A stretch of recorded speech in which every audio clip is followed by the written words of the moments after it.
Hi everybody, I'm here this October with my second spooky review, which is essentially me reviewing horror or thriller type books for the month of October. My first spooky review was of Gillian Flynn's Dark Places, so I'll link that up here if you want to check it out.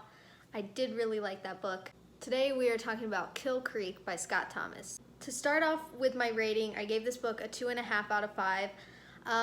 It didn't quite reach the 3 mark, although it was okay as a book. It was decent, but it had a lot of big faults that I will go into as to why I brought it down to a 2.5 and didn't give it a 3.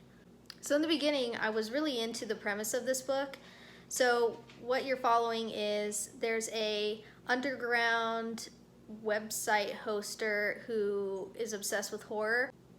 He runs an underground horror website that's really popular, and he invites 4 prolific horror authors to basically live stream an event, an interview with the 4 of them in a so-called haunted house.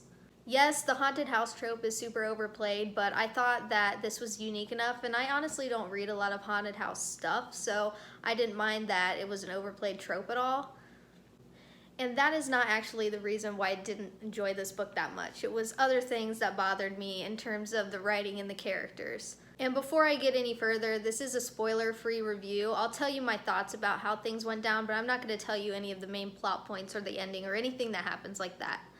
At the beginning of the book, we're introduced to the 4 horror authors that are invited for the interview.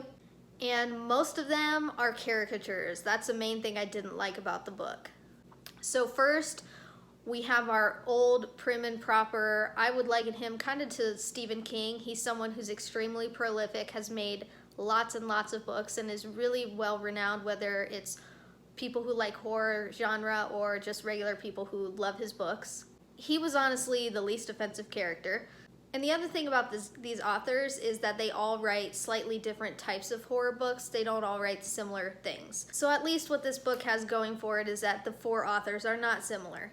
Our next author is Daniel Slaughter, and he writes horror books for teens, and they all have a Christian theme. So I immediately thought of those Left Behind books. I haven't thought about those since probably I was in middle school, but if you know anything about them, I think the premise is like the end of the world comes and people who were religious got saved and went to heaven, and everyone else is left behind on earth. So I felt like that must have been the inspiration for this character. And the main personality trait of Daniel Slaughter is that he's fat. Seriously. His overweightedness comes up as a plot point so often in this book that it's kind of ridiculous. I think this author doesn't really like overweight people. And it'll be things like they heard him coming because his footsteps were so heavy on the stairs, or he's really clumsy because he doesn't have control of his body, and just things like that.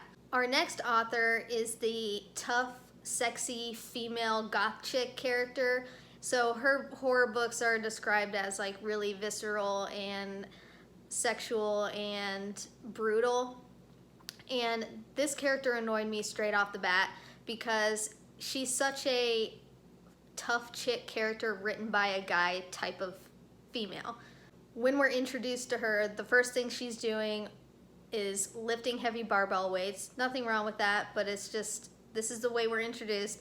And then she's in the shower, like in a movie where the water's dripping off of her. And then she, of course, comes to her living room because she writes naked. So she's standing there in the nude in her living room, and that's how she writes her books, because of course she does. And the last author, who I would say is our main character here, is very generic. I'm guessing that's because you can kind of place yourself in his footsteps, but he doesn't really have much to him other than we know that something traumatic happened in his past. That's laying out your main characters, but next I'll talk about some of the other things that kind of brought this book down for me. First of all, I didn't like how we didn't stick with one perspective.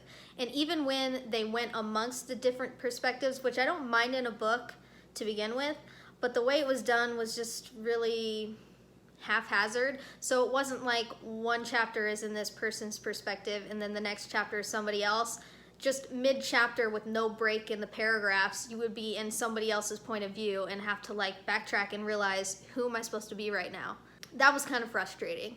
Also, the book wasn't scary. I've said before on my channel, scary books don't really make me feel scared, but this one didn't really have anything that stood out to me as being creepy or horror-ish. Another positive, I did not see the big reveal coming of, the secrets of that haunted house, but it was lame. I wasn't impressed with the way that the story went when we got our big reveal.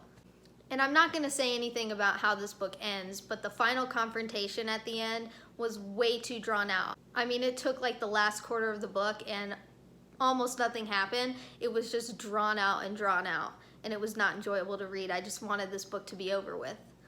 So I wouldn't really necessarily recommend this book unless this premise really intrigues you, or if you are someone who just loves the haunted house trope, maybe you'll enjoy this more than I did. But I do want to leave this review on a positive note. The one thing that I did like about this book is there was no unnecessary romance. And sometimes that gets thrown into books where it really isn't needed, and it can frustrate me and distract me from what I want to actually see, which is the plot of the story.